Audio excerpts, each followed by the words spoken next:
LEGO has never made an official version of the Commando minifigure, so I bought two knockoff versions of the most famous squads from a fake LEGO retailer. Were they worth it? Keep watching to find out. I purchased both sets of squads from American Brick Store. Delta Squad was $15.99 for all four Commandos, and Omega Squad was $3.99 per figure. Delta Squad is $3.99 per figure also, but you couldn't buy them individually. These particular figures were sourced from WM Bricks. Each Commando came with a figure stand, an extra hand, a backpack, a DC-17 blaster, and a DLT heavy blaster rifle. I'm not sure why they included an Imperial era rifle, as it would have made a little more sense for a DC-15 rifle or the DC-17 sniper attachment, but at least they have the DC-17s. I've seen some reviews where they come with Halo rifles or something completely outside of the Star Wars universe. All of the Commandos have a 360-degree printing on their torsos, legs, and arms. The printing is pretty detailed, albeit sometimes a little sloppy. There are areas where the print looks just incomplete, crooked, or smeared. I think it's most noticeable on bosses and fixers' helmets, as it looks almost if there's two separate prints and then the back is darker than the front. Taking a quick break to announce that I'm giving away another Minifigs for You minifigure. This time it's Arc Trooper Jesse. This is in honor of me hitting 150 subscribers over the weekend. Thank you guys for helping me get to that mark. To enter the giveaway, it's super simple. All you need to do is to be subscribed to the channel, like this video, and then comment below why or why not you would buy fake LEGO Delta Squad or fake LEGO Omega Squad. Sorry to all my OUS subscribers, but this is going to be for the continental US and Canada only. I will have a giveaway in the future that is open to the entire world. One thing I found interesting is that the other clones that I purchased from American Brick Store or Jay's Little Things came with printed faces, whereas these came with just plain white heads. This isn't a huge deal, as if you wanted to have a face for the squads without their helmets, you could easily pull some clone faces from your own collection, but it was unexpected. Usually, you'll be putting these figures on display or in a MOC, and you'll want them to have their helmets on anyway. Moving on to the equipment, I think their packs are actually pretty accurate in scale to what we see in the game. They are missing some of the additional gear that they're carrying, but I think the generic pack does the job and looks clean. One of my biggest gripes with these figures is the custom DC-17. Although it's nice to have a custom blaster over a normal LEGO blaster, they do seem to lack the heftiness of the DC-17.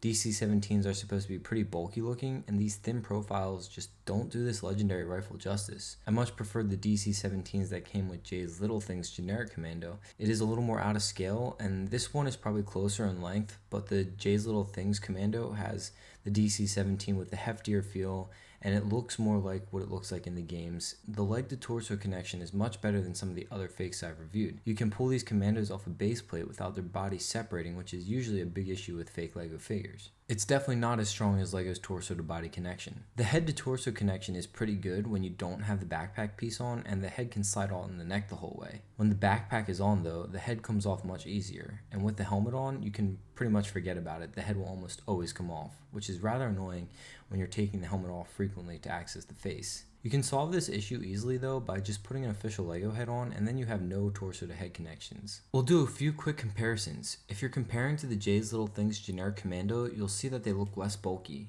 I mentioned previously that I hate plastic molded armor as it limits a figure's posability, but in this case I actually think it looks great to add a dimension of bulk to the Commandos, as they have Katarn class armor, which is different than the normal trooper armor. They're supposed to be bulkier and bigger.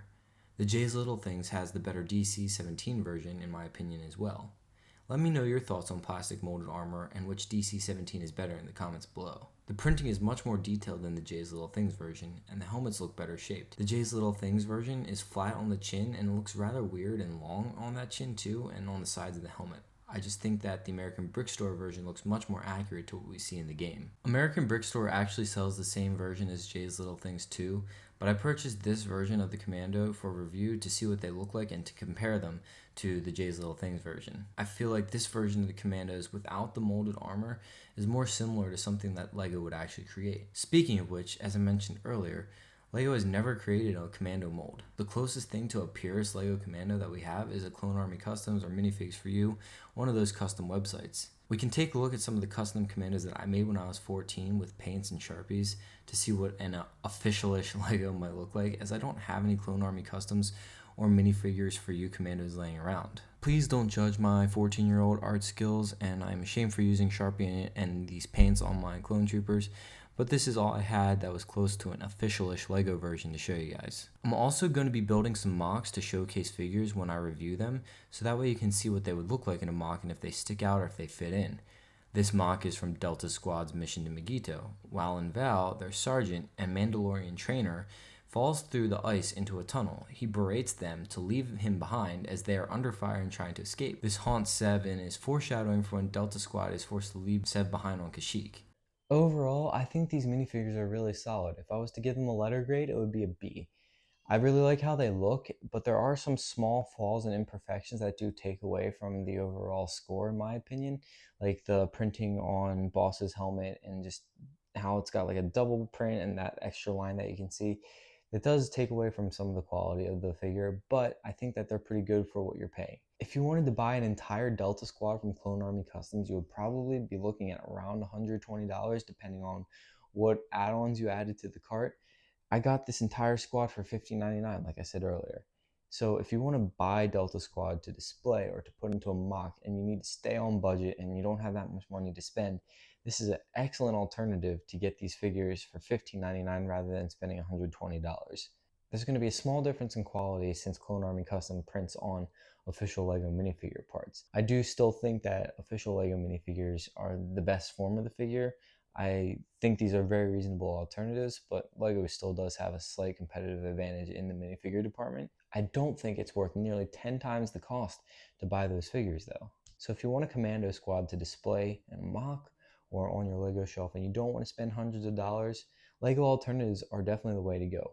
You're going to get them for a fraction of the cost that you would from Clone Army Customs or Minifigures for You or any of the other custom clone websites. And there is a difference in quality, but it's not huge. You won't be able to tell if they're in a MOC or if you're just taking pictures that they're LEGO alternatives and not real official LEGO minifigures. I wouldn't use these figures for stop motion animation. LEGO still has a significant competitive advantage when it comes to the movement of those figures. I don't do stop motion myself, but I understand the principles and the concepts of what you need to do stop motion, and these figures definitely aren't it. They're great for display, they're great on your shelf, but they're not great for stop motion. In terms of cost, people have been telling me that there's a hefty markup from Jay's Little Things in American Brick Store, and that is the case. You can buy these figures for less expensive from Temu or AliExpress, but I personally like knowing that I'm going to get these in a timely fashion. All my orders that I've ordered from American Brick Store and Jay's Little Things have come in under 5 business days, whereas AliExpress, you can have like month-long shipping times. So I don't want to wait that long to get my products.